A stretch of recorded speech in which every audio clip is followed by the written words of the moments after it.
Le voy a pedir a alguno de ustedes que se pueda abrir el micrófono para que verifiquemos si me están escuchando. Buenas, ingeniero. Sí, profe. Perfecto. Sí, profe. ¿Qué tal, Nicolás? Buenas tardes. Bueno, no pude ver quiénes más hablaron, pero bueno, gracias por hablar y saludar. Bien, veamos. Ok, a partir de ahora se va a empezar a grabar y después lo que grabemos va a quedar en la plataforma para que lo consulten en sus estudios. Eso en primer lugar. En segundo lugar, les pido que dejen un buenas tardes en el chat, ¿ok? De manera tal de que eso nos sirva como una asistencia. Vamos a las reglas de juego. Voy a poner, veamos, voy a poner en pantalla un segundo.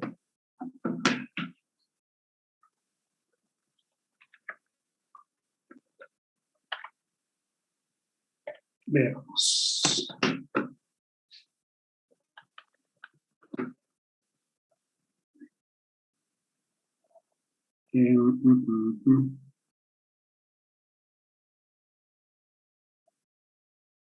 Perfecto, estamos bien acá. Ahora vamos a poner acá. Deberían estar viendo el WordPad en este momento. ¿Es correcto? Sí, profe. Sí, profe. Perfecto. No hemos podido terminar de sincronizar y armonizar algunos temas con el doctor Farfán, por lo cual, digamos, me falta un dato para poder confirmarle, pero en principio, todos los que estén en esta comisión están en mi comisión, ¿ok? No tengo claro si alguno va a tener que pasar a otra comisión, así que eso se lo dejo para que lo vamos a confirmar después. Para los que son nuevos y no me conocen, les voy a pedir, por favor los que ya han cursado, verifiquen en sus celulares. Yo soy el ingeniero Miguel Ángel Salom, soy ingeniero en electricidad y electrónica, y los voy a acompañar este cuatrimestre en esta comisión de práctica, y después los veré en instrumentación y control automático cuando ya estén cursando cuarto año. Mi correo electrónico es ingmasalom@gmail.com, aunque todos deberían haber recibido ya un correo mío estos días, así que de ahí también lo pueden obtener. Les voy a pedir que verifiquen que me tienen en su celular como contacto, porque la interacción la vamos a tener de manera individual, no va a haber un grupo, ¿ok? Grupo no va a haber, salvo ustedes quieran crear entre ustedes grupos, eso es una voluntad de ustedes, pero yo no formo parte de los grupos, es un criterio que sostengo porque los grupos tienen un nivel de, digamos, de confianza, y es bueno para que se intercambien información, aspectos, y por ahí no es bueno que los profes estén en esos grupos, y yo considero que no tengo que estar. Así que, si alguno piensa si va a haber grupo de WhatsApp sobre electrónica, por mi parte yo no voy a formar parte, ¿ok? Pero sí me voy a comunicar con ustedes a través de WhatsApp principalmente. Todavía no lo hice porque hay que poner en marcha todo el mecanismo para poder lograr hacer eso. Por lo pronto necesito que me agreguen en la agenda de su celular con el número que le estoy escribiendo en la pantalla, de manera tal de que cuando yo les transmita alguna información, WhatsApp me deje que se la mande, porque WhatsApp por ahí dice, no, usted quién es, no lo conocen, y entonces no reciben la información. Eso nos va a permitir estar en contacto directo e instantáneo, ¿ok? Ahora, recomendaciones de uso para la mensajería de WhatsApp conmigo. Cuando manden un WhatsApp, tengan presente, por ejemplo, si tomamos electrónica va a tener aproximadamente 150 alumnos cursando este cuatrimestre. Quiere decir que cuando 150 personas mandan un WhatsApp, todos me van a llegar como mensajes. Entonces no es raro que me olvide de contestar, que me olvide de leer, no es raro. No me molesta que me manden un mensaje diciendo, profe, ¿cuándo me va a atender el mensaje? No me molesta. Lo que no quiero es que ustedes se molesten, ¿ok? Si no les contesto, no es que haya una mala intención, sino no me dan a veces los días ni las horas para poder atender todo lo que hay que atender. Entonces, para poder tener esa vía, ténganme paciencia, ¿ok? Ténganme paciencia. Como yo también les voy a tener paciencia cuando les mando un mensaje y le digo, che, contéstame lo antes que pueda, y no contestan, pasa un día y no contestan, y bueno, seguiré insistiendo hasta que logre que me contesten. Bien, puesto los datos de contacto, veamos las reglas de juego que deben cumplir. Las reglas de juego que tienen que cumplir es que tienen que tener la asistencia a las clases prácticas sí o sí. Eso, digamos que en teoría es el 80%, pero en la práctica debería ser el 100%. ¿Verdad? Lo que se vio en una clase no se puede, mejor dicho, se puede, pero no se debe repetir en la siguiente, sino el que viene al encuentro ve que se repiten las mismas cosas, que ya las escuchó, que ya las entendió, pero como se suma gente que no estuvo, entonces perdemos tiempo. La asistencia tiene que ser por lo menos de un 80%, porque en algún momento no vamos a poder estar. Yo mismo, a alguna clase le voy a mandar un mensaje, le voy a decir, mira, no puedo estar. Entonces les diré, reprogramamos en otro horario y lo acordaremos al nuevo horario. Después, los trabajos son del 100%, ¿ok?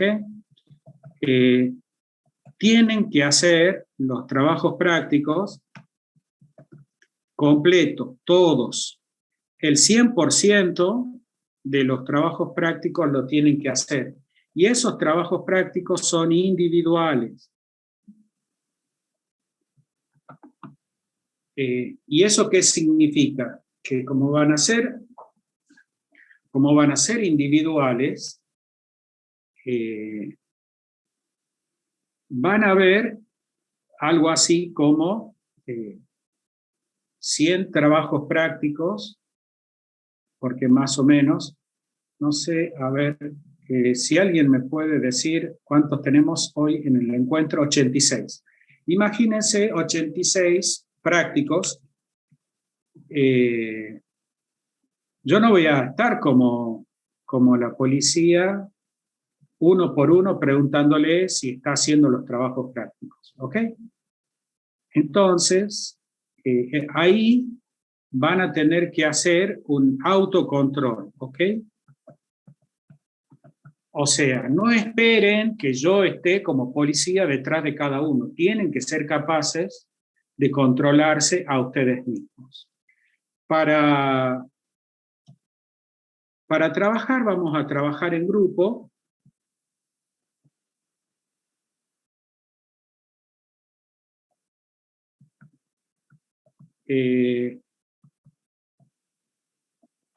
Son trabajos en equipo. Los trabajos en equipo tienen que ser del 100% también, ¿ok? Los trabajos en equipo son,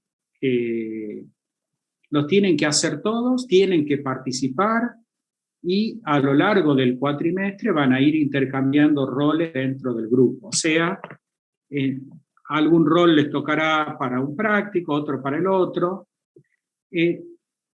Van a haber tantos trabajos grupales como ejercicios tengan que hacer por la dinámica que vamos a trabajar este cuatrimestre. Conmigo, ¿ok? Conmigo. Todos están a tiempo de pueden cerrar la asistencia al encuentro, abren el vínculo a la otra sala, y en la otra sala está el doctor Farfán, y él va a organizar sus encuentros prácticos, digamos, de la manera que él vaya viendo que resulta más conveniente. Van a tener que armar, entonces, asistencia, tienen que cumplir con eso. Bueno, lo que me faltaría es rendir y aprobar parciales. ¿Okay? Tienen que rendir y aprobar los parciales. Los parciales, si no lo aprueban de una, tienen un recuperatorio, pero lo que es seguro es que si no aprueban los parciales, o uno de los parciales, quedan libres. O, como quien dice, a seguir participando. Entonces, la recomendación es 100% de cumplimiento acá, porque si no perdemos años, no es bueno sacrificar la vida por una materia, ¿ok? Entonces vean de rendir y aprobar los parciales. ¿Qué más me está faltando de eso?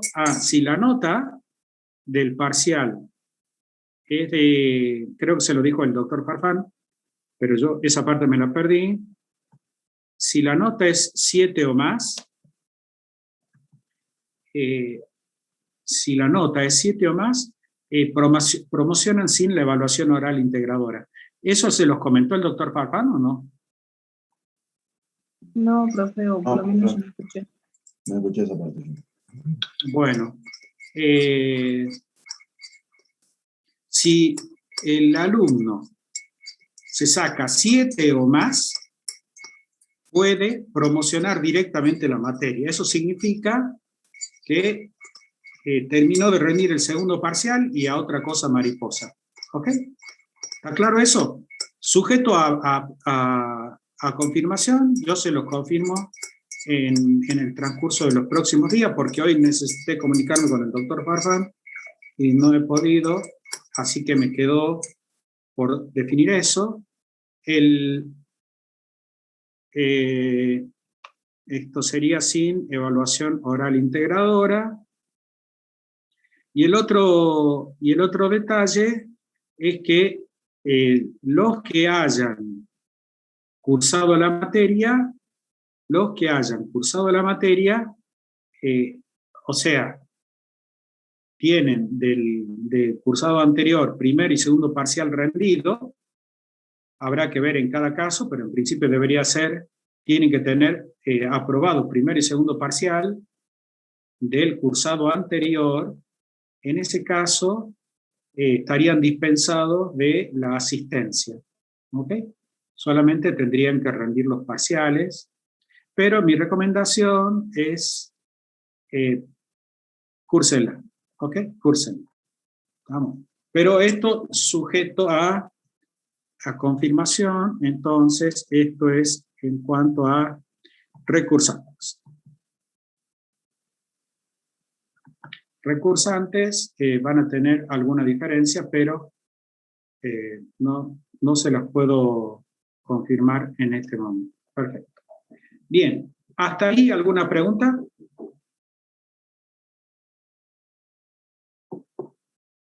No hay preguntas. Ok. ¿Qué más? Los grupos tienen que ser grupos de 6 alumnos. Los grupos son de 6 alumnos y la organización del grupo la voy a hacer yo una vez que tenga definida la lista de los alumnos. Todavía no está definida esa lista, pero en principio los grupos de alumnos van a ser armados por la cátedra, no por ustedes. ¿Okay? Vamos a la modalidad con la que vamos a trabajar en la práctica. En la práctica vamos a trabajar de la siguiente manera. Para los que son nuevos, bueno, esto no lo conocen. Para los que ya son recursantes, saben que existe la guía de trabajo práctico. Esa guía de trabajo práctico la vamos a desarrollar en términos conceptuales, ¿ok? Se la desarrolla conceptualmente los jueves. Los jueves en clase, ¿ok? En este encuentro. Ahí vamos a ir viendo cómo se resuelve cada ejercicio y eso se desarrolla los jueves y de ahí cada uno de los ejercicios, a cada grupo yo le voy a asignar un ejercicio, ¿ok? Cada grupo va a tener un ejercicio. Ese ejercicio lo van a tener que desarrollar en video. O sea, van a tener que hacer los grupos un video que puede ser una presentación. Ustedes abren Zoom en la modalidad gratuita y con un PowerPoint van presentando y van grabando así como estoy haciendo yo ahora. ¿Ok? Nada de extraordinario en el video. Es explicar lo que van a ir haciendo. ¿Qué es lo que tienen que hacer en ese video? El video, lo voy a aclarar acá, es un ejercicio del práctico. Es uno. Cada grupo va a tener un ejercicio. Ese ejercicio que resuelve el grupo lo va a preparar en PowerPoint, lo va a grabar en un video y lo va a subir a la plataforma en una wiki que vamos a habilitar a ese efecto. ¿Qué significa? Que ese video lo voy a corregir y le voy a decir al grupo, acá está bien, acá no está bien, acá hay un error, pero el video del ejercicio va a estar listo, video de, no sé, hasta el domingo. O sea, hoy es jueves. El grupo tiene hasta el domingo para hacer el ejercicio. Me manda el desarrollo, el PowerPoint, por ejemplo. Yo lo veo, corrijo el ejercicio, le digo, está bien, de esa manera está bien. Y el grupo graba el video y para eso tienen hasta el domingo. El domingo lo tienen que subir a la plataforma. Es un ejercicio que tienen que subir a la plataforma. Todo el grupo trabaja un ejercicio. Todos los grupos, entre todos los grupos, vamos a hacer el TP completo. Conclusión del lunes, ¿ok? Hasta el domingo. Desde el lunes hasta el jueves, desde el lunes hasta el jueves, cada estudiante hace su TP. O sea, cada estudiante, cada uno de ustedes, va a tener del lunes al jueves para ver los videos. En los videos está el ejercicio resuelto, corregido por el profe. ¿Ok? Entonces cada uno tiene que agarrar el video, mirar y tratar de desarrollarlo solo. ¿No lo entiende? Vuelve a ver. ¿No lo entiende? Consulta por WhatsApp. ¿Qué es lo que debería pasar? Lo que debería pasar es que el día jueves debería cada estudiante tener hecho su propio TP. Ese TP que han hecho, lo tienen que tener hecho a mano, ¿ok? Lo hacen a mano, por supuesto, recortan y pegan los gráficos, los circuitos, lo que quieran. Lo tienen que hacer a mano, no puede ser hecho en la computadora. Sé que se puede hacer en la computadora, pero no pueden. Tienen que hacer el ejercicio a mano. Para eso van a tener los videos, para que no se traben, no tengan que rehacer muchas veces el ejercicio. El jueves van a tener que enviar el TP, lo tienen que enviar al TP en formato PDF, ¿ok? A la plataforma.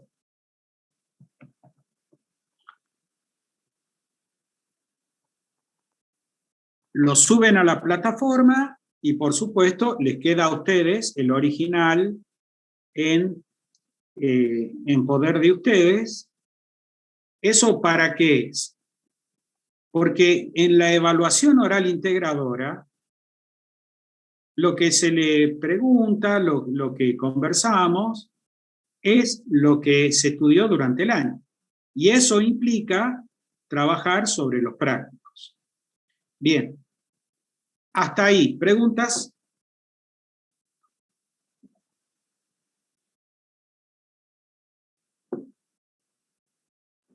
Por el momento ninguna, profe. Perfecto. Les recuerdo a los que entraron tarde de que tienen que dejar en el chat un buenas tardes como presente, ¿no? ¿Ok? Bien. ¿Qué más va a faltar? Al comienzo de los encuentros, no este encuentro, lógicamente, sino a partir del próximo jueves, va a haber un cuestionario en la plataforma, ¿ok? Que va a ser un cuestionario temático, o sea, sobre el tema de la guía. Ese cuestionario, digamos que no es una evaluación formal. ¿Estamos? No es una evaluación formal. Van a ser preguntas que les van a permitir a ustedes, les van a permitir saber cómo están, tener una idea de qué tipo de preguntas me hacen a mí en la evaluación oral integradora, qué tipo de preguntas me pueden tomar en el parcial, qué tipo de aspectos tengo que, bueno, cómo debería estudiar. Eso van a ser cuestionarios temáticos que van a ser de 5 minutos, o sea, muy breves. Será el horario del encuentro es a las 3, de 3 a 3 y 10. Yo voy a habilitar el cuestionario en la plataforma. El alumno, o sea, cada uno de ustedes, entra a la plataforma, lo rinde y listo. El cuestionario le va a decir, pero si no es en la plataforma va a ser por Google, ya voy a ver eso, pero la idea es que lo vean y el cuestionario le va a devolver ahí automáticamente cómo estuvieron en la respuesta. No lo tomen como algo que merezca no ser tenido en cuenta. O sea, traten de hacerlo solo para que les ayude a ustedes. Todo esto, como se imaginarán, es un montón de trabajo para mí. Lo mejor, la vida sería para mí mucho más sencilla en venir, explicar cómo se hacen los ejercicios y en los parciales que Dios los ayude, y después de 20 años de estar cursando electrónica, decir cómo hago para aprobar. Bueno, la idea es que este año aprueben de la mejor manera posible. ¿Ok? No estén perdiendo tiempo. Va a haber una ayuda en ese cuestionario temático. Es muy probable, eso lo estoy definiendo, que las preguntas del cuestionario temático la haga cada grupo. O sea, que al grupo es muy probable que le pida que sobre ese ejercicio haga preguntas. Y esas preguntas que hagan van a ser las evaluaciones que yo voy a hacer en los cuestionarios temáticos. Eso es muy probable. Pero déjenme que lo verifique y lo coordine con el doctor Farfán a ver si estamos todos de acuerdo. Perfecto, ya hemos visto eso y ya hemos visto... Bien, para las clases, en los encuentros es obligatorio el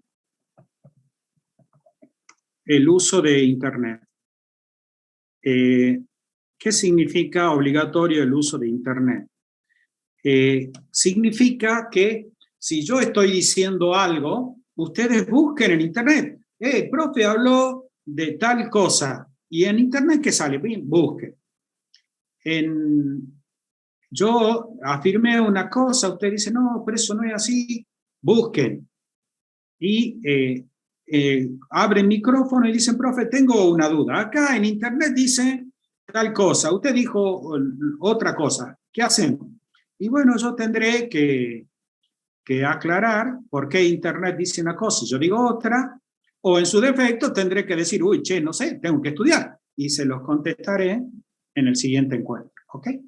Pero vean de usar Internet. Donde no podemos usar Internet es cuando tenemos que evaluar o rendir una evaluación. Ahí traten de ser tan honestos como corresponde, para que no se engañen a ustedes mismos.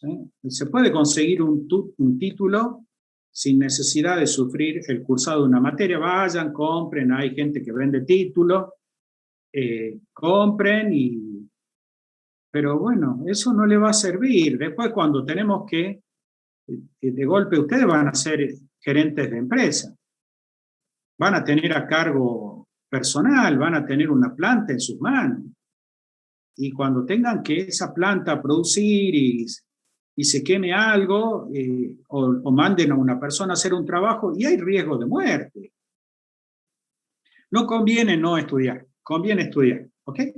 Conviene estudiar. Lo que hay que hacer es que ser inteligente y estudiar bien. Entonces, es obligatorio el uso de Internet y vamos a otro tema. En el encuentro de ayer les decía el doctor Farfán de que, porque hay problemas para ejecutar el software que nosotros usamos históricamente, un software que se llama Electronic Workbench. Ese es el que nosotros usamos históricamente. Bien, ese software tiene es un software de Windows XP, hoy se lo conoce, porque es la empresa, hoy se lo conoce con su nombre de Multisim, y es muy poderoso, muy bueno. Lo que tiene es que es muy caro, como para comprarlo y no trabajar gracias a eso. Se lo puede descargar de Internet, también como les decía el doctor Farfán, está disponible en la plataforma, o sea, en online ahora. A mí en lo personal no me convence, me parece poco práctico para lo que es esta materia. O sea, si yo fuera estudiante, no usaría el Multisim online, ¿no? Porque a la hora de realizar los ejercicios con el Electronic Workbench alcanza y sobra. Pero, de cualquier manera, está Multisim. Yo les recomiendo, y vamos a hacer en los trabajos grupales, van a ser, lo voy a poner acá, en el trabajo grupal.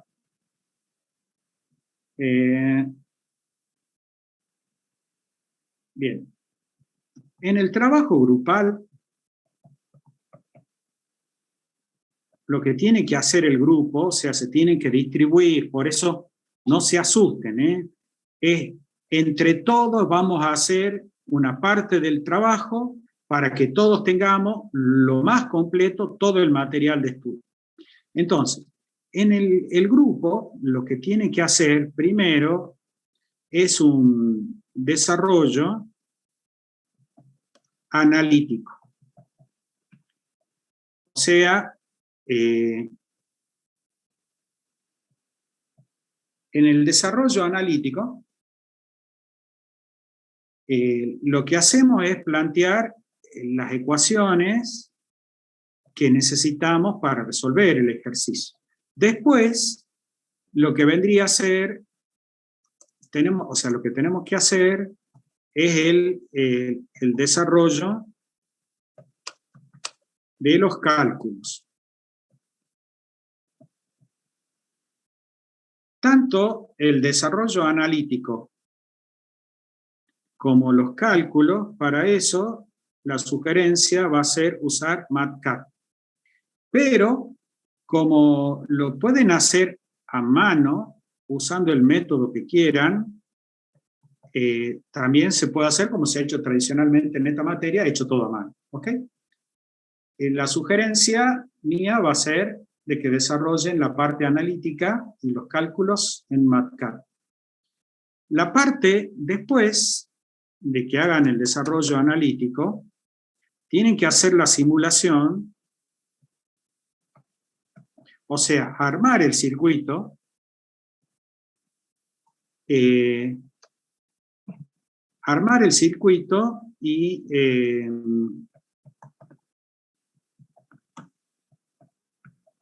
simularlo en algún software. Ahí, en ese, la sugerencia es el Easy EDA, que es otro software. El MATCAD es como el Multisim. No tengo un reemplazo para darles. Hay que ir a trucho y no hay otra, salvo la adquisición de la licencia, que cuesta 20.000 pesos al año, una cosa así, por persona, ¿no? El Easy EDA, ese es un software libre, o sea, ustedes lo pueden bajar de internet y está muy potente para hacer las simulaciones, trabaja como el Multisim, pero es gratis. Ahora bien, si eso les parece muy complicado, entonces la fórmula secreta, y que el caballo del comisario, es el Electronic Workbench. El Electronic Workbench es como el método que va a cubrir todas las expectativas y puede ser una solución, ¿no? Sobre todo si el grupo no se siente seguro para trabajar en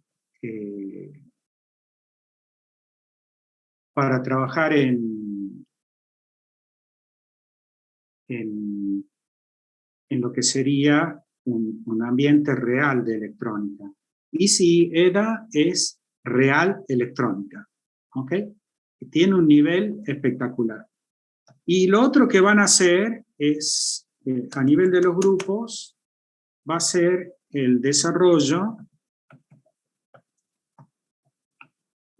experimental en Tinkercad.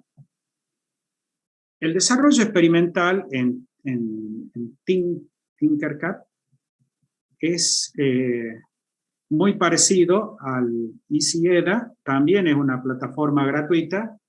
La idea es que veamos a cada uno de los problemas, de los prácticos, de la manera más completa posible. Eso debería significar aprobar la materia en los parciales y a otra cosa mariposa, rumbo a control. ¿Okay? Y no quedarse aquí en la eternidad de los siglos durmiendo el sueño de la frustración de no aprobar electrónica. Si hacen eso, si hacen ese trabajo grupal, cada uno de ustedes va a tener en su casa, para cuando lo necesite, todo el material de estudio de toda la materia.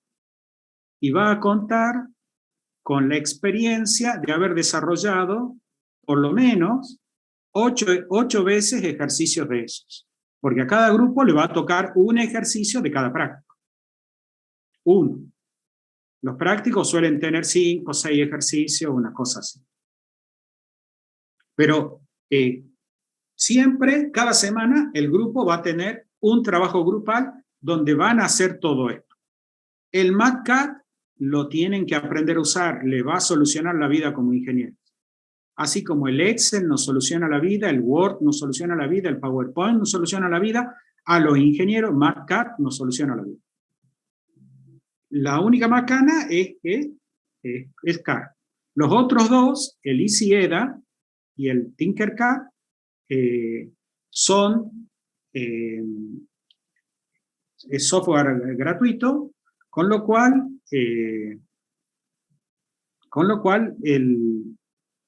digamos que lo pueden seguir usando después. El MATCAD tiene una versión que es la que me gusta a mí, que es la Prime,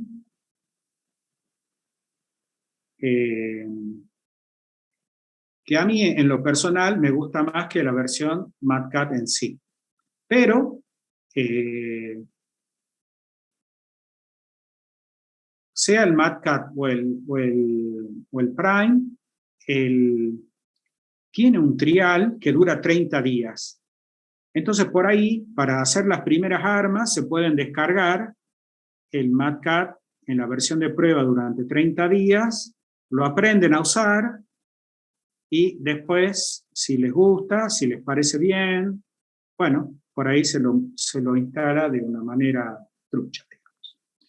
El EasyEDA, el Tinkercad, son de uso libre. También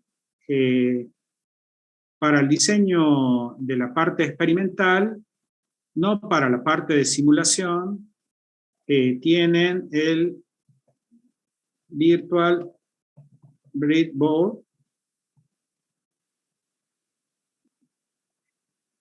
que también es gratuito, muy potente, muy interesante, pero es en orden de complejidad. Tinkercad es, me parece, más accesible que el Virtual Breadboard. ¿Okay? Y para la parte de simulación, también pueden probar el Proficad, que está muy interesante. Después, cuando entremos en la parte de digital, les voy a sugerir otro. Ahora no los voy a marear mucho con este tema. O sea, me refiero a marear en el sentido de que, ¿con cuál me quedo? Bueno, yo lo que digo es, tienen que usar los programas. Las primeras semanas nos costará, ¿ok? El primer práctico, el segundo práctico, pero después van a notar de que les amplía mucho la seguridad y la confianza sobre lo que están haciendo. Espero. Yo con ustedes voy a experimentar esto porque no lo hemos trabajado así el año pasado. Bien, por acá estaríamos, ya les dije lo del trabajo grupal, lo del software lo puse allá arriba, así que hasta ahí estamos. Perfecto, ¿preguntas?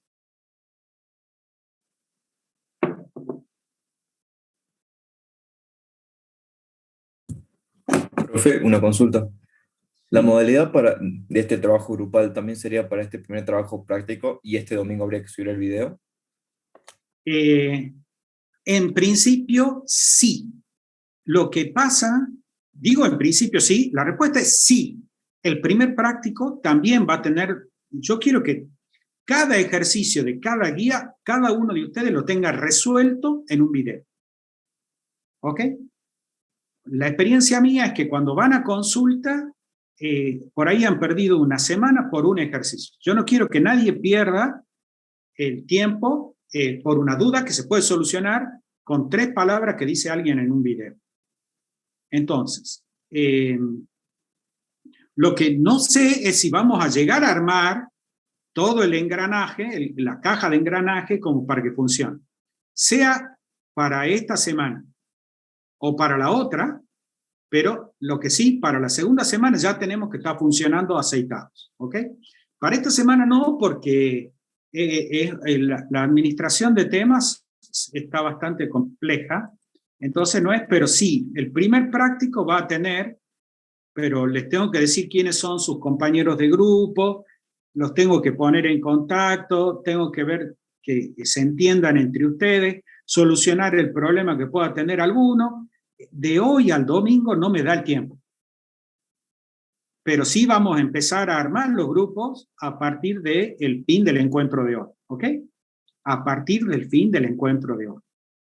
Lo cual no significa que este domingo, o sea, los plazos que yo les puse, no son de cumplimiento, me parece, porque no me va a dar el tiempo a mí, no porque ustedes no sean capaces. A mí no me va a dar el tiempo de poder darle las condiciones como para que trabajen en grupo.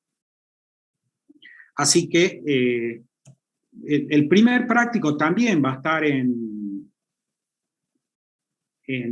video, pero no creo que, no lo voy a exigir que esté para el domingo, y por ende no tendrán que presentar el jueves próximo, salvo que logremos una armonía así, pero maravillosa y espectacular en 3 días, pero yo tengo otras cosas para hacer, no solamente electrónica, así que lo que me parece es que no se los voy a exigir a los plazos esta primera semana, porque yo no los puedo cumplir, mal les puedo exigir a ustedes. ¿Meta?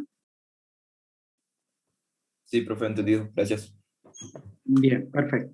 En la plataforma tenían la guía, ¿la pudieron descargar? ¿Todos han podido acceder a la plataforma? Sí, profe.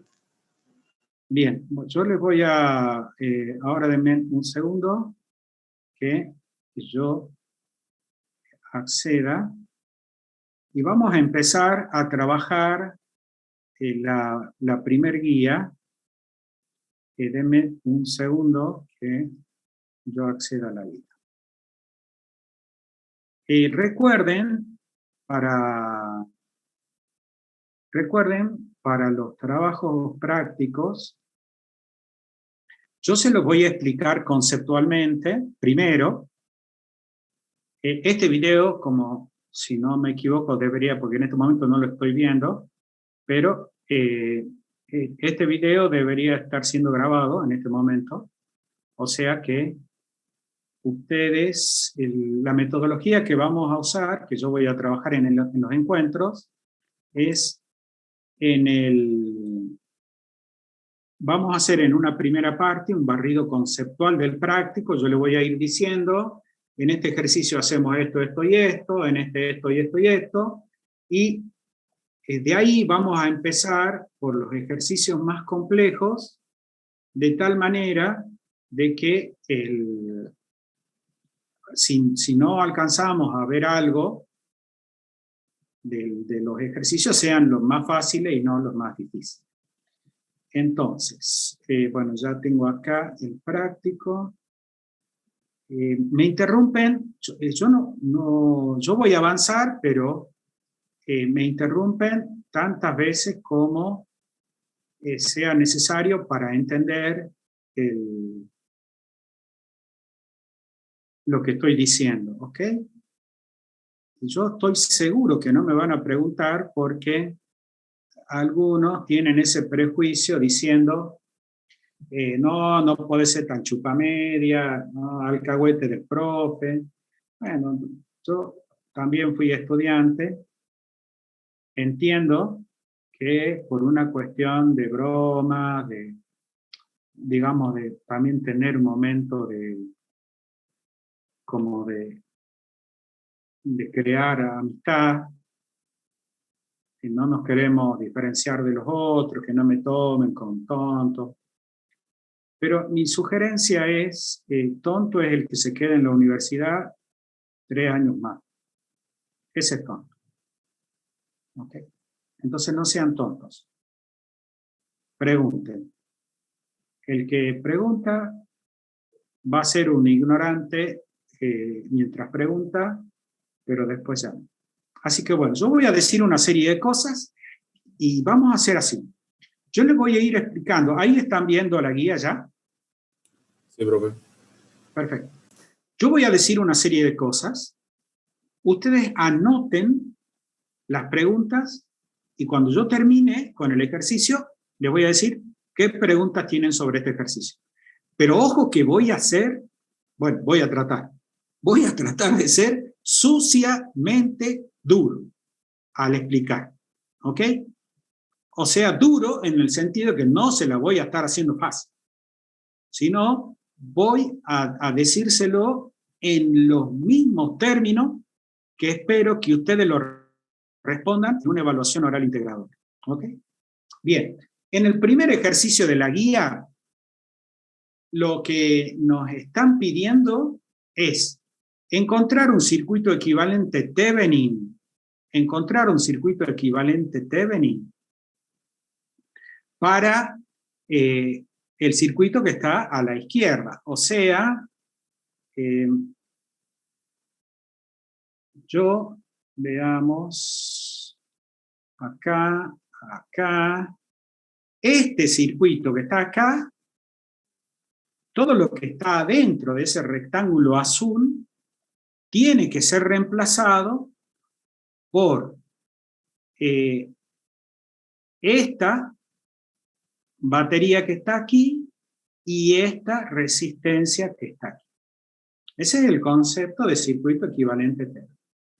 Para eso, en el punto A, cuando nos pide calcular analíticamente, usando la superposición, quiere decir que yo lo que tengo que hacer es resolver el circuito, suponiendo que está la fuente E sub A. Primero, yo digo, esta fuente está y esta fuente no está. Y esta fuente no está. Resuelvo el circuito y encuentro los parámetros de la tensión en A, entre A y B.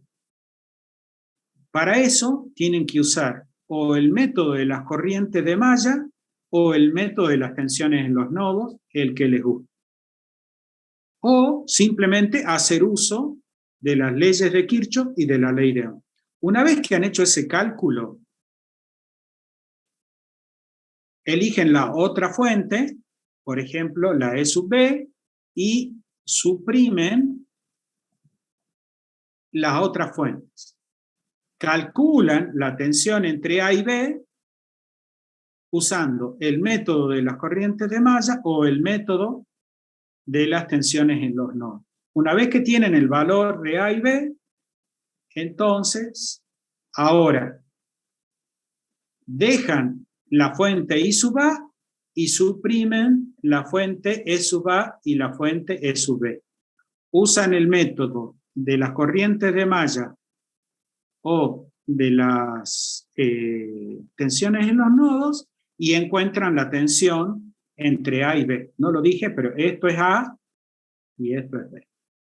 Entonces, una vez que encontraron las tres tensiones, las suman, ese es el principio, el método de la superposición, y voilà, tienen la B de Thevenin. Para calcular la R de Thevenin, lo que tenemos que hacer es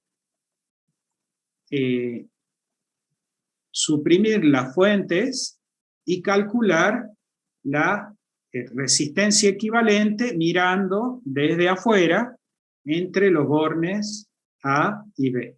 Recuerden de que la palabra mágica que usamos acá es pasivar. Pasivar E sub A, pasivar E sub B, pasivar I sub A. Bien, eso sería el punto A, harto de trabajo. Punto B, es lo mismo, solo que el circuito equivalente de Thevenin, como se lo decía el doctor Farfán en la clase, va a ser algo parecido, solo que lo que buscamos es obtener una fuente de corriente y la resistencia equivalente de Norton. Es la I de Norton y la R de Norton. Para eso, lo que tienen que hacer es cortocircuitar entre A y B, y como ahí no nos pide, ¿ok? En el punto B no nos pide usar superposición, entonces mi recomendación es no usar superposición. Ahí lo que tenemos que usar es, como lo que estamos buscando es la I de Norton, que es la corriente que circula por el cortocircuito que yo hago, lo que nos conviene hacer es usar el método de las corrientes de malla, ¿ok?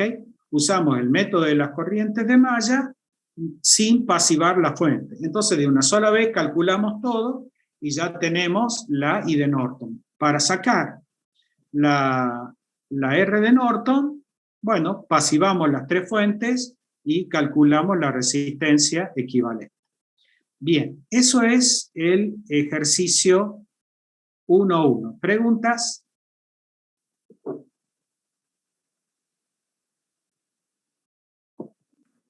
Ni una pregunta. Y la... Profe, ¿Sí? yo no entendí cómo calcular la resistencia de Norton. Igual a como calculaste la resistencia equivalente de Thevenin. ¿Cómo haces para calcular la resistencia equivalente de Thevenin? Me paro entre A y B y miro hacia adentro. Bien. Entonces, y de ahí. Y lo mismo, espérate, vamos a hacer algo. Un segundo que para explicar eso, como hay una pregunta, entonces hay una respuesta. Entonces, minuto, vamos a irnos a Paint para que Paint nos ayude. Acá. A ver. ¿Ahí están viendo Paint? Sí, profe. Perfecto. Sí, Ese señor. es el circuito, ¿ok? Yo voy a sacar ahora, por una cuestión de economía gráfica, voy a sacar los valores que solo los necesitamos a los fines del cálculo, pero que a los fines del entender lo que tengo que hacer, no los necesito.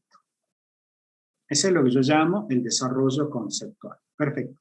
Entonces, voy a la pregunta de cómo calcular la R equivalente.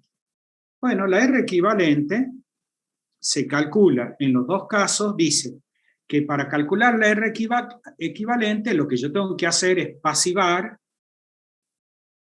toda la fuente. En los dos casos dice lo mismo. Sea equivalente Thevenin, equivalente Norton, lo que dice la metodología es pasivar todas las fuentes. Entonces, ¿qué sabemos nosotros? Lo que nosotros sabemos es que esto que voy a explicar vale para Thevenin y vale para Norton, ¿no? Entonces, ¿qué significaría pasivar una fuente de tensión? Significa convertir la fuente de tensión en un cable. Ahí he pasivado la fuente de tensión. Y acá arriba hay otra fuente de tensión. ¿Qué significaría pasivar? Muy bien, convertirla en un conductor. Y en el caso de las fuentes de corriente, pasivar significa convertirlas en circuito abierto. O sea, ya no está. Voilà, pum, desapareció. No existe más. Ahí he pasivado la fuente de corriente. En pocas palabras, el circuito quedó así. Ahora bien, como lo que yo quiero es calcular la resistencia equivalente, quiero calcular la resistencia equivalente vista desde acá, esta resistencia equivalente, entonces, en este momento, y a los fines de ese cálculo,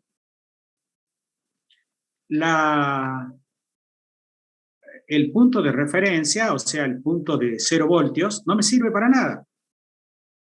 Entonces, digamos que el circuito queda así.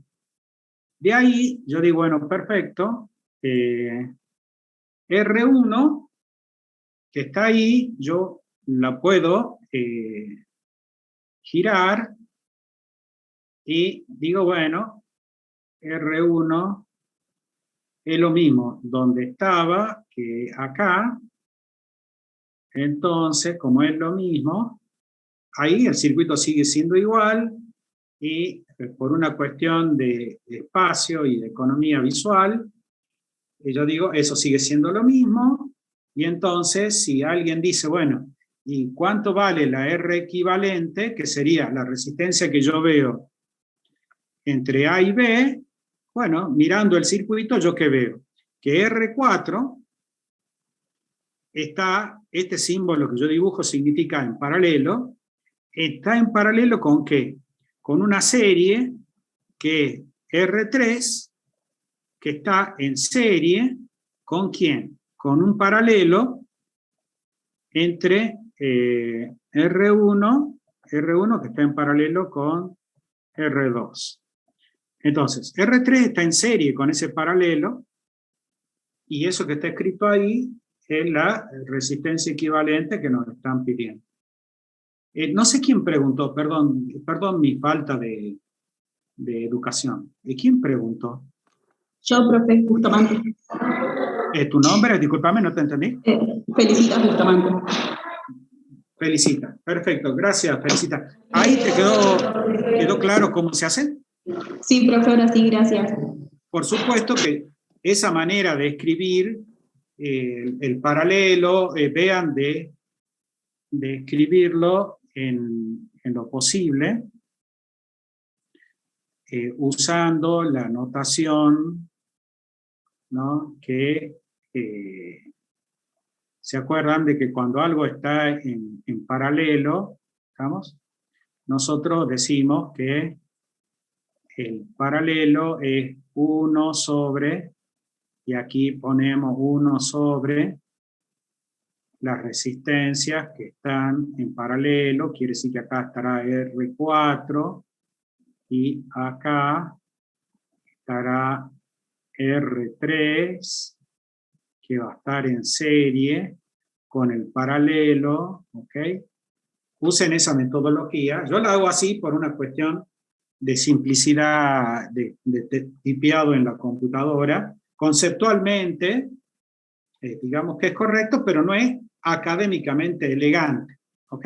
Cuando hagan el práctico, háganlo como lo puse a la izquierda, sí. Entonces, en el caso que, así como usted lo está dejando de forma para escribirlo en la computadora, no está bien visto si yo lo dejo en el TP. No, yo no lo voy a corregir porque se entiende. ¿Y en el parcial? Y en el parcial es discutible, no se te puede corregir el que esté mal. ¿Meta? Yo lo que digo es que cuando hagan el video, háganlo como está a la izquierda. ¿Meta? Que ahí tenemos tiempo. En un parcial no tenemos tiempo. En los parciales andamos desesperados por hacer todos los ejercicios en el poco tiempo que tenemos. Pero en el video háganlo así, porque eso le va a ayudar a algún compañero que no entiende el concepto del serie paralelo, y son uno de los errores que corregimos en el parcial, ¿no? Cuando uno está corrigiendo el parcial, ve que donde era un paralelo hacen una operación de suma, y eso no debería ser. Entonces, vean de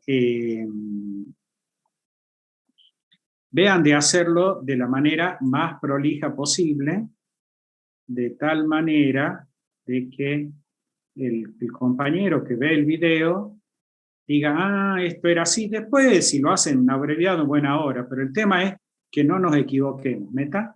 El tema es sobrevivir con una nota superior a 7, primer y segundo parcial. Eso se lo tienen que poner en el espejo, ¿ok? En el baño de la casa, decir, bueno, yo tengo que pasar los parciales con 7 o más. Si no, cuando llega el momento del integrador, se asustan y cometen errores muy tontos y terminan teniendo que volver a cursar la materia. ¿Okay? Bien, esa pregunta está, vamos al ejercicio 2. A ver, esperen un segundito. Está bien. No, pensé que me estaba pasando de tiempo. Vamos, si no hay más preguntas de este ejercicio, vamos al ejercicio 2. En el ejercicio 2, lo que nos está pidiendo es, tomen nota que acá lo que nos dice es utilizando el simulador. Utilizando el simulador. Entonces, eso significa que lo que yo tengo que hacer es implementar el circuito en el simulador. Ahora lo voy a explicar un poquito más, pero lo que tenemos que hacer es primero implementar en el simulador. Después hago la verificación analítica. Después. Ahora veamos qué sería eso para ¿qué sería eso para uno de los circuitos? ¿Okay? Para uno de los circuitos. Yo voy a tomar este del medio y entonces vamos a ir al Paint.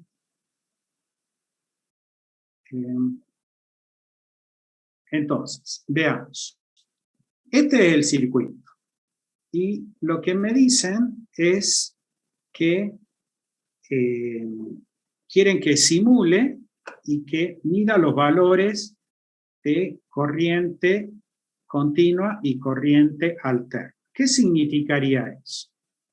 Que yo tengo que armar el circuito y lo que tengo que hacer es poner en bornes. Disculpe. Sí. Está compartiendo pantalla porque no se ve. Debería, perdonen. Sí, no había alargado la compartir, perdón. Gracias por avisar. ¿Quién lo dijo? Cardoso, Benjamín. Gracias, Benjamín. Entonces, ¿qué hacemos? En paralelo con la fuente, que sería lo mismo que en paralelo del primario, ¿ok? Ponemos un voltímetro y otro voltímetro más, 2 voltímetros,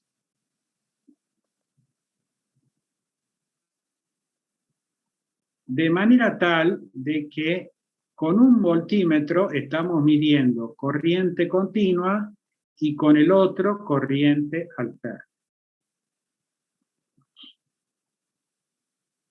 Después venimos al secundario y hacemos lo propio acá.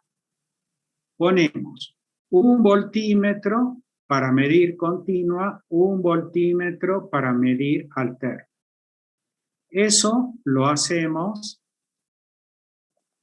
para cada uno de las 2 mitades de primario, de secundario, la mitad superior y la mitad inferior. En ambos casos ponemos voltímetros que midan continua y alterna. Callado la boca, o sea, no vamos a estar discutiendo para qué. Simplemente medimos. Después venimos acá y vale así para todos los circuitos. Venimos acá y ponemos un voltímetro para medir continua y un voltímetro para medir alterna.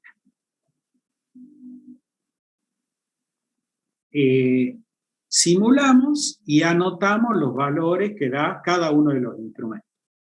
Ahora, ¿qué debería pasar? ¿Qué debería pasar? En el primario hay alterna, con lo cual el voltímetro de continua me tendría que dar 0. Y el voltímetro de alterna me tendría que dar los 220 voltios que está ahí. En el secundario, aquí, hay alterna. En los dos, lógicamente. Entonces, los voltímetros que están en el secundario me tendrían que dar, el de continua me tiene que dar 0 y el de alterna me tiene que dar 9 voltios. ¿Por qué? Porque ahí hay alterna. En la carga, como esta es una rectificación completa, en la carga lo que yo tengo es una forma de onda de este tipo. Entonces, como tengo una forma de onda de este tipo, al ser una rectificación completa, lo que yo voy a tener es que la alterna debería ser 0 y la continua debería ser el valor medio, debería ser el valor medio acá. Ahora, ¿qué debería tener presente? Que el voltímetro en alterna, ¿ok? El voltímetro en corriente alterna mide valor eficaz. Debería tener presente eso, porque no es lo mismo valor eficaz que valor de pico. Veamos acá. Ahí. Y por otro lado, tendríamos que tener presente que el voltímetro de corriente continua lo que mide es el valor medio. Entonces, y yo voy a poner acá el osciloscopio, lo que mide es valor instantáneo. Que eso significa que cuando yo vea la forma de onda, el valor máximo que voy a ver es el valor de pico, que no es el valor eficaz. Ahora, en el ejercicio nos dice que quiere la resolución analítica. Entonces, ahí lo que tenemos que hacer es, si nosotros queremos calcular el valor medio, el valor eficaz de una forma de onda, tendríamos que calcular una integral. ¿Ok? Tenemos que calcular una integral.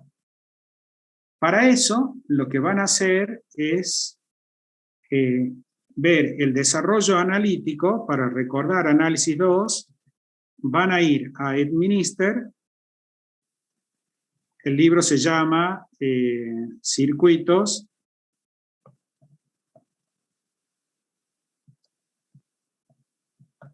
Este libro se lo consigue en internet, en PDF. Uno pone Administer, circuito eléctrico, y lo pueden descargar hoy a la tarde. ¿Okay? El autor es Administer. El libro se llama Circuitos eléctricos. Y tiene un capítulo dedicado al desarrollo analítico de las integrales para calcular valor medio eficaz. Entonces van, se fijan ahí, y les debería coincidir, de ahí toman las fórmulas, las expresiones, pueden ver el desarrollo. No hace falta hacer el desarrollo porque lo que deberían hacer en el práctico es decir, como aquí el valor es de continua y este es tal forma de onda, su expresión es tal. ¿Ok? Y ahí aparece la expresión de valor eficaz, la expresión de valor medio. ¿Para qué forma de onda? Una senoidal, ya sea una senoidal completa, una senoidal rectificada a media onda o una senoidal rectificada a onda completa. Entonces, vuelvo ahora al ejercicio, vuelvo a la guía y veamos dónde estamos. Entonces, en el simulador colocan los instrumentos, como yo les dije, con el osciloscopio, vean la forma de onda de primario, vean la forma de onda de secundario, vean la forma de onda en la carga. Cada vez que vean algo en el osciloscopio, capturan pantalla y todas esas imágenes que vayan capturando, después las imprimimos y las vamos a pegar en el práctico. O imprimimos la hoja y dejamos los espacios en blanco para ir escribiendo después los desarrollos que nos piden. Donde dice verifique mediante cálculo, es eso que les decía del Minister, van, traen las expresiones de valor medio y valor eficaz y hacen los cálculos para ver de que efectivamente el instrumento mide lo que se supone que tiene que medir. Y si no mide, entonces el mismo valor habrá que pensar por qué no lo mide. ¿Ok? Cuando dice medir la corriente en la carga, entonces tendremos que poner un amperímetro acá y acá, uno en corriente continua, otro que esté configurado en corriente alterna y hacemos de nuevo el cálculo de valor medio y valor eficaz y eso va a explicar la diferencia de lectura. Con respecto a la tensión inversa, ahí vamos a hacer el análisis de la tensión inversa. Ahora lo vamos a hacer en un segundo en el... vamos a ir a Paint de nuevo.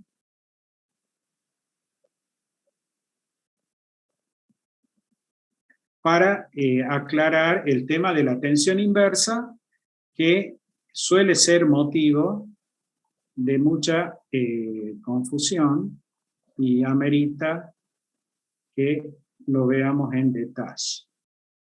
Entonces, ahí están viendo el Paint. Sí, profe. Perfecto. Veamos entonces.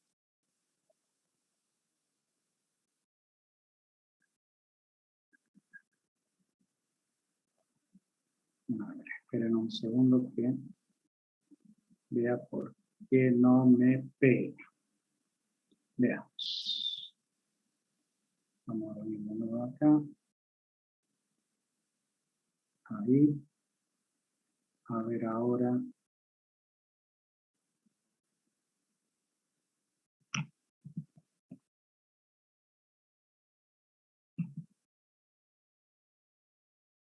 Esperen un segundo que estoy recuperando la imagen del práctico.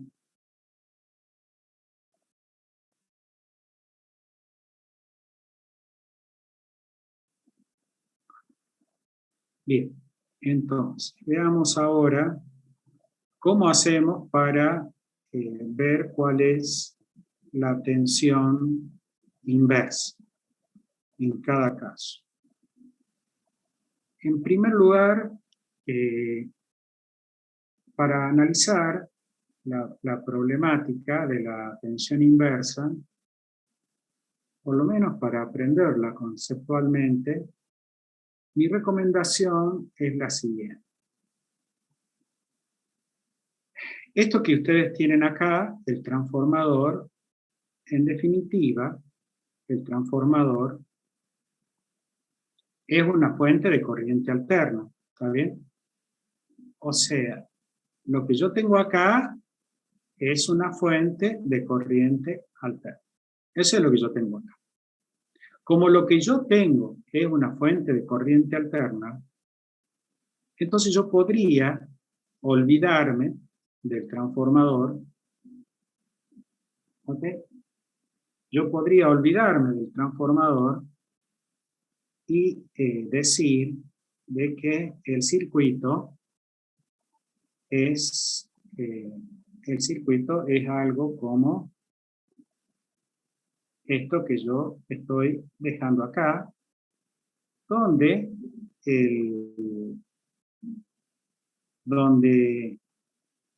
la fuente, en lugar de ser una fuente de 220, como era originalmente, esto va a ser una fuente de, creo que eran 6 voltios.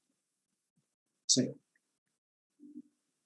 Entonces la pregunta es, si la fuente es de 6 voltios, por Kirchhoff, la tensión de diodo, la V de diodo, se toma positivo a la izquierda, o sea, en ánodo, negativo a la derecha en cátodo. Quiere decir que esta es la tensión V de diodo. Por eso, cuando está en polarización inversa, es porque el positivo está viniendo al cátodo. Ahora bien, aquí cae una tensión en el diodo, acá cae una tensión en la resistencia, donde la tensión que cae en la resistencia tendrá un valor, la V sub R, tendrá un valor igual a I por R. Cuando el diodo está polarizado en inversa, la caída de tensión, la V de diodo, ¿okay? La V de diodo no es los 0,7 o los 0,3 en conducción. ¿Por qué? Porque ahora el diodo no está. Lo que nosotros sabemos, entonces, que la tensión de secundario, la V de secundario, lo que sería, si es partido como el que tenía ese circuito, sería los 6 más 6. La V de secundario tiene que ser igual por Kirchhoff de tensión a la V de diodo más la V en la resistencia. Pero la V de la resistencia es 0. ¿Por qué? Porque cuando está polarizado en inversa, la corriente no circula por el diodo, entonces I es 0. Por ende, la tensión en la resistencia es 0, y entonces, en ese momento, lo que yo voy a tener es que la V del diodo va a ser igual a menos la tensión de la fuente, o sea, la tensión del secundario. ¿Por qué menos? Porque está polarizando en inversa. Lo que está pasando en ese momento es, si nosotros graficamos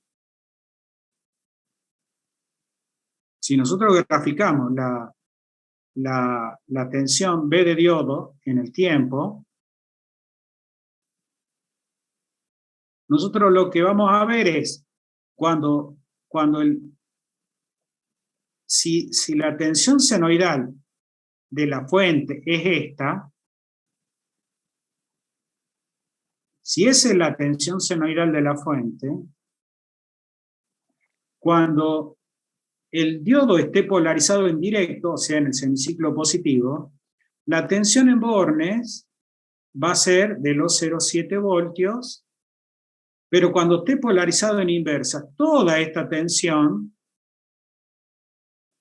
se aplica sobre el diodo. ¿Por qué? Porque la resistencia no tiene caída. Ahora, esta fuente es en el ejercicio de la guía, es de 6 voltios, cada mitad quiere decir que en realidad, acá es 12 voltios, pico, 12 voltios es la tensión de pico del secundario completo, 12 voltios. Quiere decir que la tensión inversa, en este caso será menos los 12 voltios de la fuente, o sea que en este caso es el secundario del transformador, pero ese es el valor eficaz. Entonces yo lo tengo que multiplicar por raíz de 2 para saber cuál es la tensión inversa máxima que soporta el diodo. Eso sería para el circuito de media onda. ¿Alguna pregunta de eso?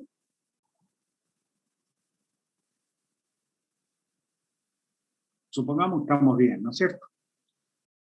Vamos a la tensión inversa ahora con el circuito de onda completa con rectificación con 2 diodos. Entonces, cuando analizamos este circuito, la mejor manera de verlo, voy a copiar o mover esto un poquito acá arriba para no olvidarme, pero la mejor manera de analizar este circuito es la siguiente. Es agarrar y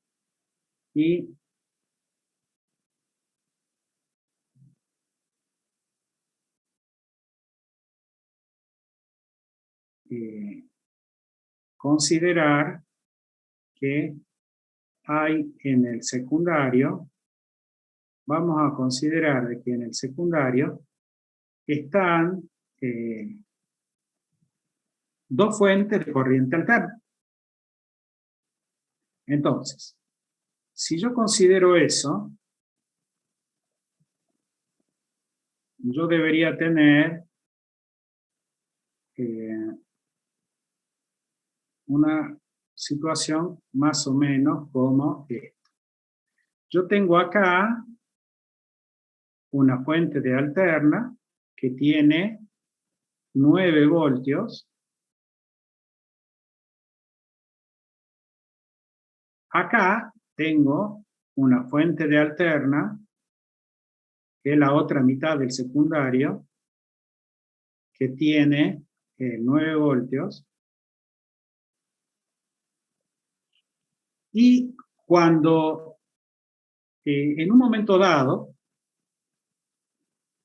las fuentes van a tener positivo arriba, con lo cual este diodo va a estar en polarización directa. Si está en polarización directa, entonces yo podría decir de que no está. Y en lugar de estar en este diodo de abajo, en lugar de estar en polarización directa, está en polarización inversa, porque fíjense que al ánodo está viniendo el borne negativo de la fuente. Entonces, este circuito va a ser, digamos que para nosotros esto está abierto acá. Si yo ahora aplico Kirchhoff de tensión, yo digo, esto que está acá, esto, es la B de diodo. Ese es el dato que me piden. Ahora está polarizado en inverso, por eso está cortado. Entonces, entre sus bornes, ¿qué tensión hay? Hago este camino y digo, por Kirchhoff, esta tensión más esta, tiene que ser igual a 0. Quiere decir que la B de diodo, la inversa, ¿okay?, va a ser menos 2 veces la B del secundario, porque el secundario me dicen que tiene 9 voltios, por raíz de 2, porque estos valores son valores eficaces. Y entonces ahí tendremos la tensión inversa del rectificador de onda completa, la tensión inversa máxima, ¿no? Tendremos para el rectificador de onda completa de 2 diodos. Ahora vamos al de puente de diodos. Para analizar este circuito, ¿de ese circuito alguna pregunta?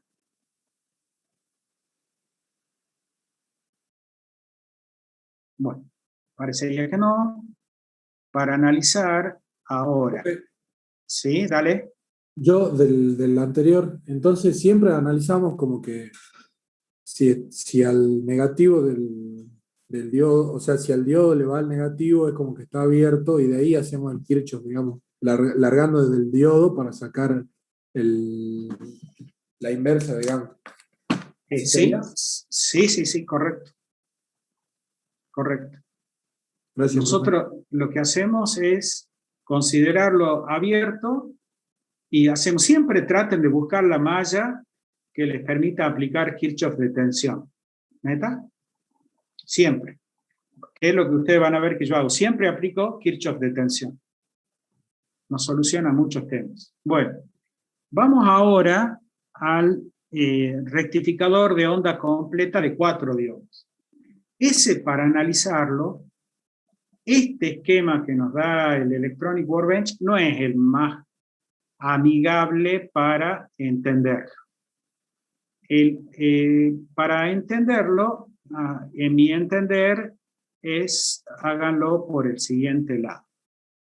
Este sería el equivalente al secundario del transformador, o sea que vendría a ser 2 veces B sub S, donde B sub S es 5.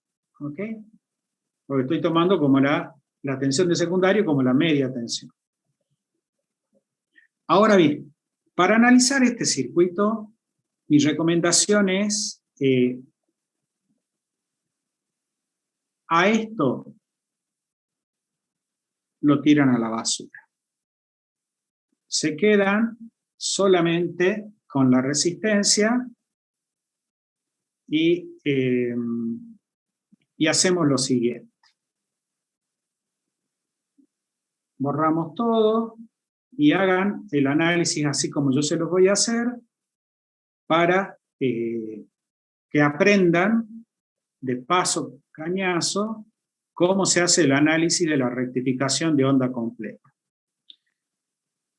Lo que decimos es, vamos a poner un camino que permita que la corriente circule desde el borne superior hasta el borne inferior. Eso es lo que estoy haciendo yo ahora, ¿ven? Lo dibujo a los diodos de manera tal de que permitan la circulación desde el borne superior al borne inferior, ¿ven? Yo lo puedo recorrer.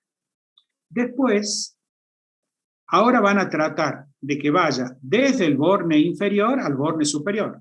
Para eso, dibujamos otro camino.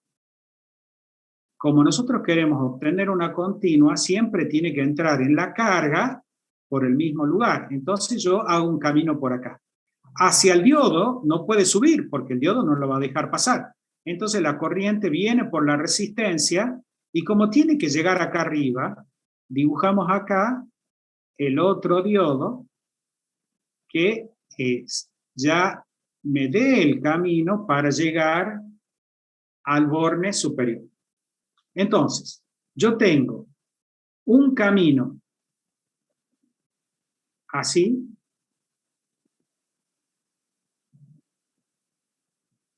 y entonces acá está el positivo de la carga, y tengo otro camino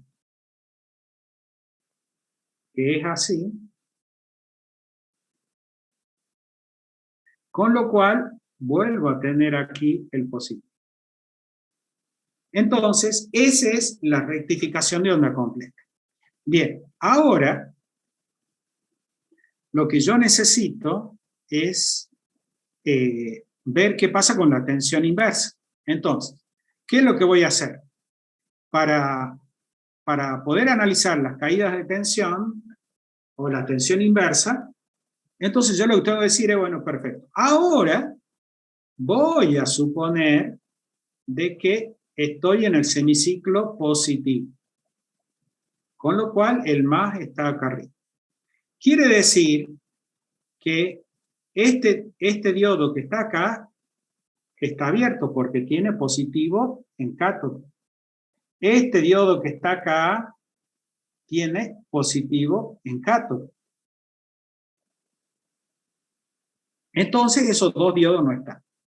Ahora yo digo, si la tensión de la fuente es esta, y en el diodo no cae nada, ¿ok? Si en el diodo no cae nada porque está conduciendo, o sea, acá, al estar conduciendo no hay nada, acá, al estar conduciendo no hay nada, entonces, por Kirchhoff, lo que a mí me queda es que la tensión que está viendo este diodo, si se fijan, por Kirchhoff no hay nada que produzca una caída, ¿ven? Quiere decir que la tensión del diodo inversa va a ser la tensión de la fuente cambiada de signo, o sea, menos 2 veces V de secundario, o sea, 2 veces 5 voltios sería 20 voltios, menos 20 voltios, perdón, menos 10 voltios. Y a eso, como es valor eficaz lo que me están dando, lo tengo que multiplicar por raíz de 2, y esa sería la tensión inversa en este circuito de 4 diodos. ¿Pregunta hasta ahí? Hay una pregunta que no me han hecho y que la tendrían que hacer, che. ¿Pregunta hasta ahí? Ok, no hay preguntas, me voy a apurar porque el tiempo me está corriendo. La pregunta que me deberían haber hecho es, profe, ¿qué hacemos con la tensión que cae en el diodo?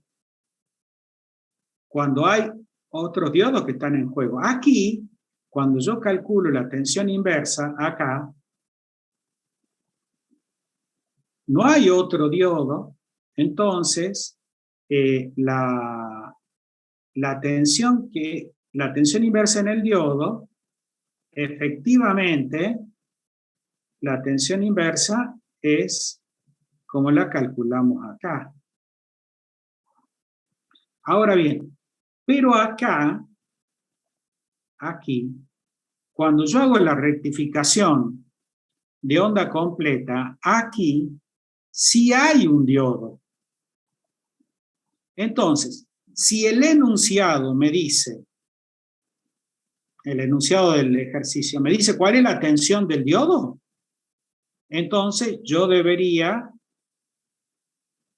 colocar acá menos lo que cae en ese diodo, menos V de diodo, que sería los 0,7, porque normalmente utilizamos diodos de silicio. Entonces, pero tiene que estar en la expresión aquí de la tensión inversa, tiene que estar el menos V de diodo, porque si ustedes suman Kirchhoff, tienen que tener en cuenta esta tensión V de diodo, que si bien está en conducción, si me dicen que lo considere real, debo tener en cuenta V de diodo. Si no lo dice en la consigna, mi sugerencia es levante la mano en el parcial y pregunte, profe, ¿qué hago con V de diodo? ¿La considero 0, 0,7 o cómo quiere que haga? Y entonces el profe tendrá que resolver y le indicará. En el otro ejercicio pasa lo mismo. Acá, si bien este está cortado, aquí hay un diodo que está conduciendo. Entonces, cuando yo hago el análisis de la malla para aplicar Kirchhoff, yo tengo que considerar acá un diodo, una caída de diodo. Entonces, menos la tensión que cae en el diodo que está conduciendo.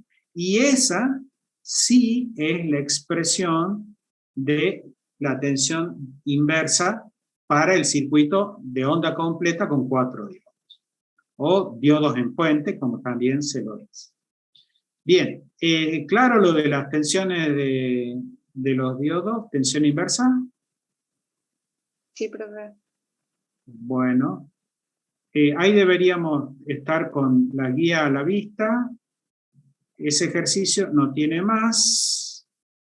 Vamos al siguiente ejercicio, que dice: explique la diferencia entre este circuito que está acá y el circuito del 21B, que lo vamos a ver. El 21B es este que está acá. Es este que está acá. Entonces, este que está acá lo tenemos que comparar con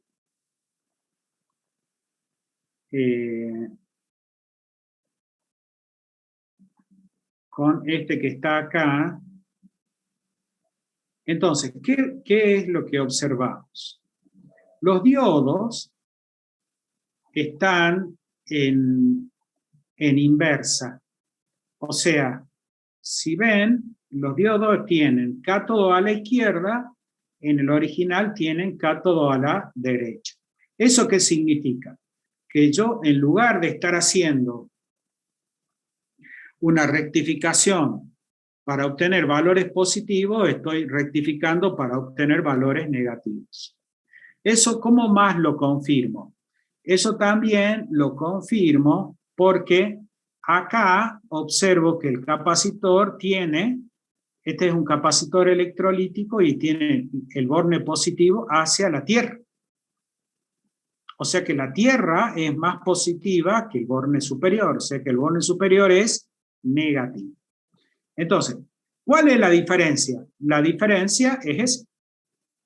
Es un rectificador de onda completa con 2 diodos, pero de valor de salida negativo. Por otro lado, ¿qué más observamos? En el circuito anterior, la carga, que está acá, ahora está separada, perdón, ahora yo veo que hay 3 elementos nuevos.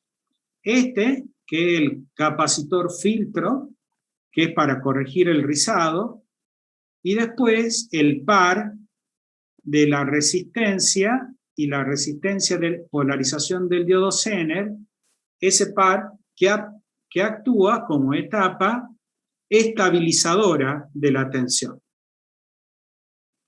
La estabilización no la voy a explicar acá porque no me va a dar el tiempo. Si me da el tiempo, lo explicamos. Pero en principio, ¿qué se observa de diferencia? Una, es la rectificación a continuo en valores negativos. 2, hay un capacitor de filtro. 3, hay una etapa de estabilización mediante diodo Zener. Bien, ¿qué función cumple cada uno de estos elementos? Ya lo dije, el capacitor, filtrar la componente de alterna de la onda rectificada, lo que sería disminuir el rizado, y 3, y la resistencia de Zener con el diodo de Zener, que lo que hacen es estabilizan el valor de la salida independientemente del valor del consumo de la corriente que está requiriendo la resistencia de la carga. Bueno, de ahí tenemos que ir a simular, porque acá nos está pidiendo que variemos la resistencia en la carga. ¿Qué vamos a observar cuando nosotros ponemos una resistencia de 100 ohms y cuando ponemos una resistencia de 500 ohms?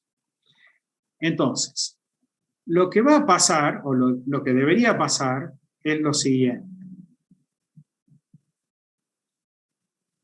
La corriente por el Zener, esta corriente es constante, o debería serlo. Si la resistencia tiene un valor más bajo, lo que puede suceder es que el diodo Zener deje de funcionar como diodo Zener. Y entonces la tensión entre los bornes de la resistencia de carga no va a ser la esperada. Ahora, si el valor de la resistencia de la carga se hace muy grande, digamos que se hace infinito, lo que va a pasar es que como la corriente que viene para la carga no puede ir, toda la corriente va a ir hacia el Zener. Y lo que puede pasar entonces es que el Zener se quede. Por eso, acá nos dice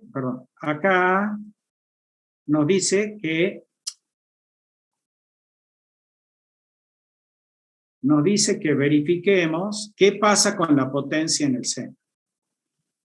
Entonces, en el caso de que se desconecte la carga, eso sería una RL infinita, pasa eso de que toda la corriente va y ahí analizaremos si el diodo Zener se quema o no. Este tema del funcionamiento del par R de Zener, diodo Zener, si voy a tratar de explicarlo antes de que terminemos el encuentro de hoy, pero no lo voy a continuar ahora porque todavía me faltan 2 ejercicios. ¿Alguna pregunta hasta ahí?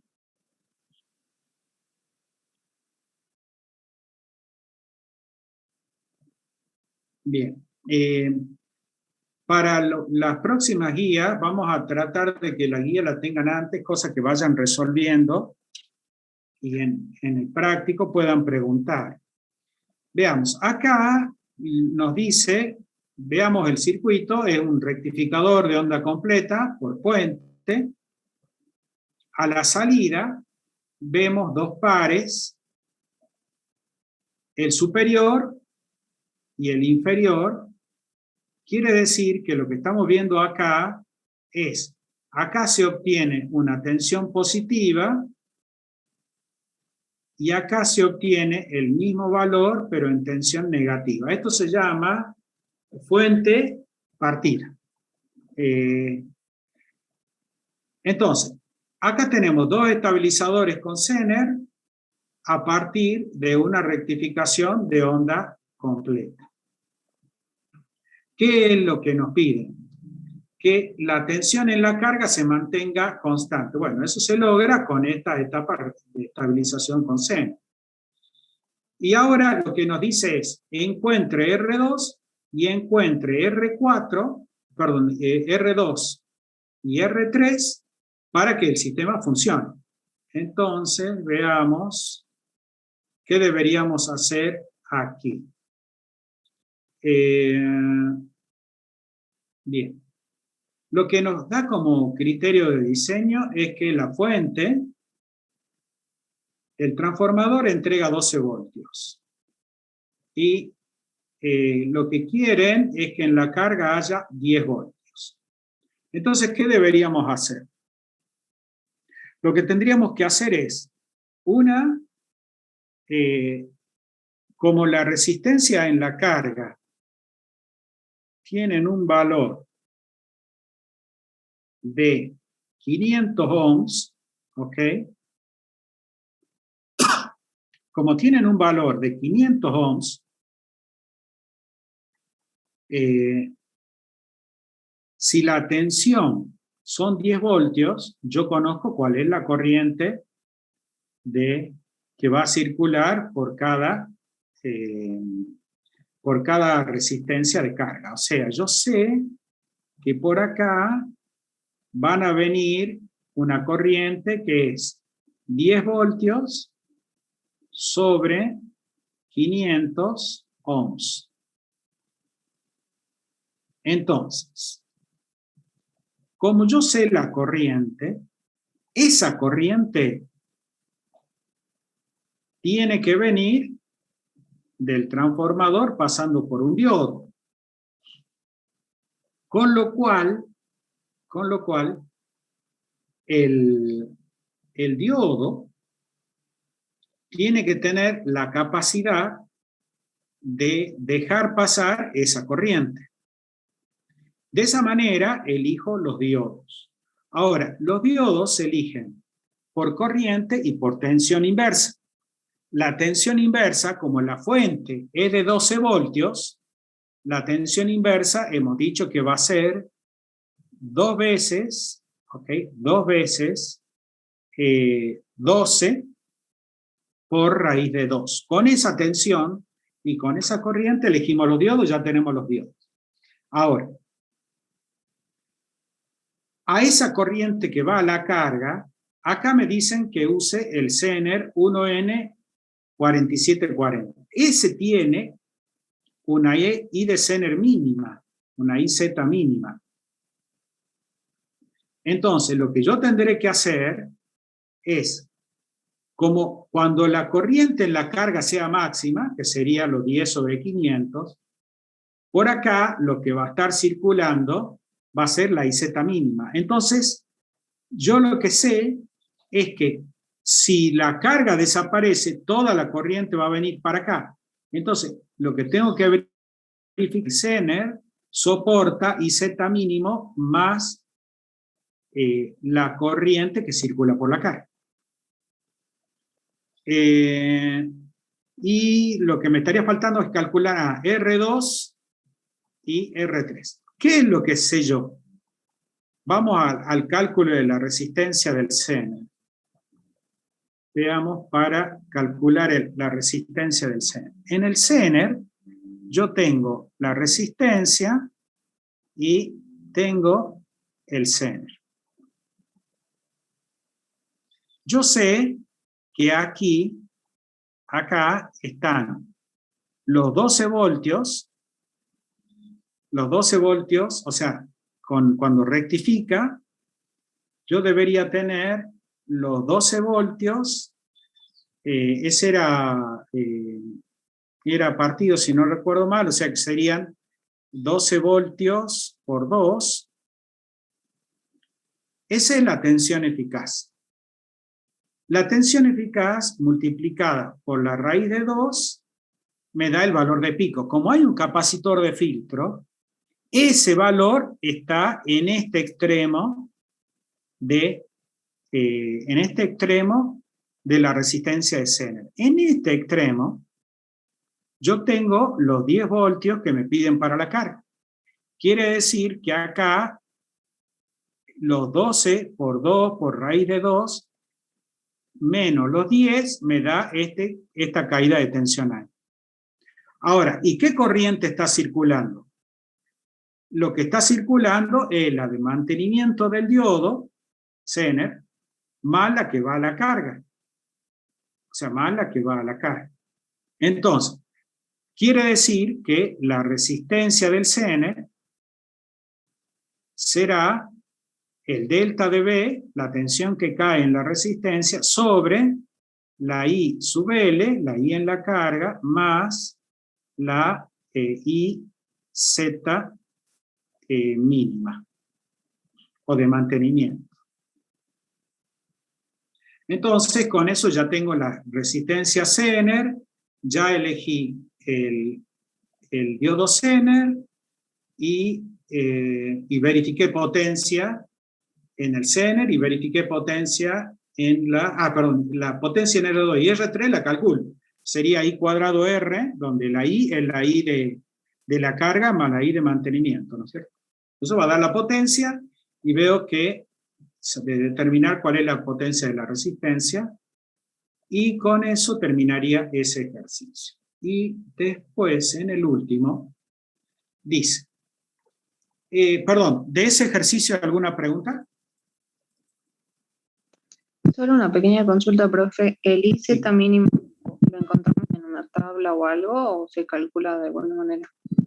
IZ mínimo, el fabricante lo indica en la hoja de datos, en lo que llamamos la datasheet del diodo Zener. La semana que viene háganme acordar que hagamos una ejercitación de eso. Digo porque ahora no me está alcanzando el tiempo. De cómo leemos la datasheet. Pero en la materia, el criterio es IZ mínimo es el 10% de IZ máximo, donde IZ máximo sería la potencia del diodo Zener dividida la tensión de Zener. ¿Ok? Yo lo que voy a hacer es, cuando yo veo la curva del diodo Zener,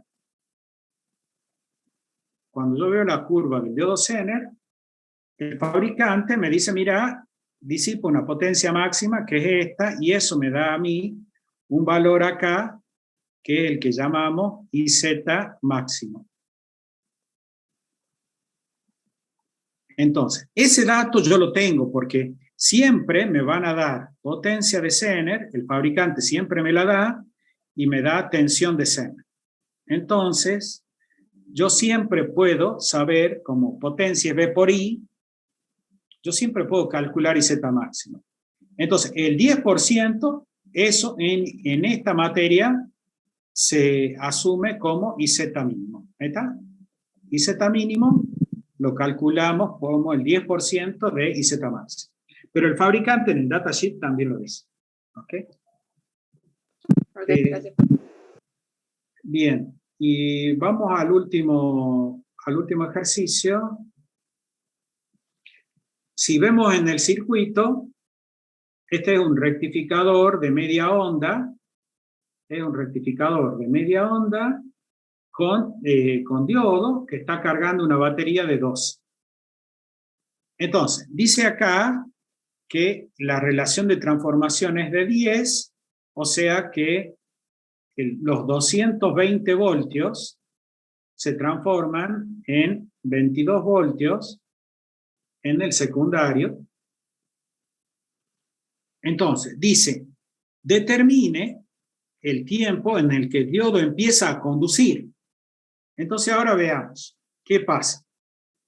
Si yo veo la rectificación de media onda, si esa es la rectificación de media onda, esta es la tensión del lado del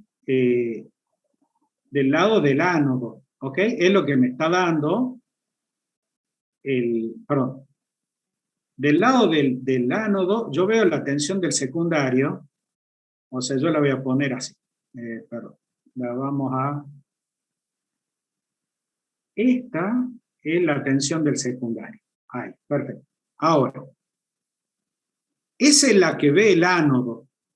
El cátodo ve una tensión fija, que es esta. Quiere decir que mientras el ánodo esté por debajo de esa tensión, el diodo está polarizado en inversa. Recién en este momento, en este cruce, acá, ahí, en ese instante de tiempo, recién puede conducir, que es cuando la tensión de ánodo se hace igual a la tensión de cátodo. Pero en realidad tendríamos que esperar un poquito más, ¿no es cierto? Porque ahí tenemos que esperar a que la tensión sea 0,7 voltios por arriba de la de cátodo. En ese momento va a empezar a conducir. Entonces yo lo que tendría que hacer es, como conozco la tensión de la fuente, o sea, sé que acá hay 22 voltios con una frecuencia de 50 Hz, yo puedo determinar en qué instante de tiempo la senoidal vale 22 voltios. A eso le sumo 0,7 si quiero ser preciso, y tendré el momento en el que empieza a conducir. ¿Cuándo va a dejar de conducir? Cuando llegue de nuevo a ser negativo el ánodo con respecto a cátodo, o sea, acá. ¿Qué va a volver a hacer cuando tenga 22 voltios en tensión de ánodo? Conclusión, entonces, el ángulo o tiempo en que comienza a conducir es este, y el intervalo en el que conduce será de acá hasta acá. ¿Ok? Desde acá hasta acá. Ese va a ser el intervalo. Y ahora dice, ¿y cuál es la corriente media de carga? Bueno, la corriente va a circular mientras conduzca el diodo. O sea, en esta parte de la senoidal. Con lo cual, la corriente en el diodo va a ser, o la corriente en el diodo va a tener la forma de onda sobre la carga es esta. O sea, la senoidal, pero truncada. ¿Ok? Entonces, yo para calcular la corriente media, lo que tengo que hacer es, esta es la forma de onda de la tensión. Entonces, lo que yo tengo que hacer es calcular la integral de la senoidal entre el tiempo en el que comienza a conducir y el momento en el que deja de conducir. Entonces, yo ahí hago la integral y esa superficie, ¿ok? Esa superficie dividida, ese valor medio dividido dividido el valor de la resistencia, o sea, la tensión dividido el valor de la resistencia me da la corriente, y la integral dividido el tiempo me va a dar el valor medio de la corriente en el diodo. Y ese valor de la corriente media es la que va a recibir la batería. Y con eso cerramos ahí. Bueno, paro acá. Me hacen las consultas por WhatsApp y el video lo subo en cuanto lo tenga, ya se los dejo en la plataforma, ¿ok? Estén atentos a los correos porque les voy a estar mandando para que conformemos los grupos de trabajo. ¿Alguna pregunta?